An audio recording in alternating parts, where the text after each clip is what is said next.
how does someone abuse 8 children with 70 offences in an early childhood setting? I'm going to go through the offences, how it's possibly happened, and the questions that you can ask your early childhood education centres or your carers of your children, and what you can teach your kids. Now, this is going to have to be multiple parts because I can't fit it all into 90 seconds, so please check all of the parts for all of the information.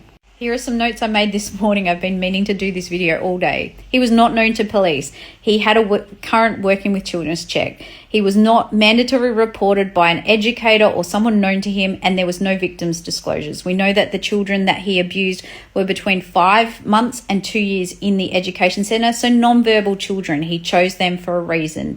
There isn't a charge on his charges that is for sexual penetration of a child over 12, as well as sexual penetration of children under 12. So we know that he has, abused children also over the age of 12, but most of his victims were in this early childhood setting.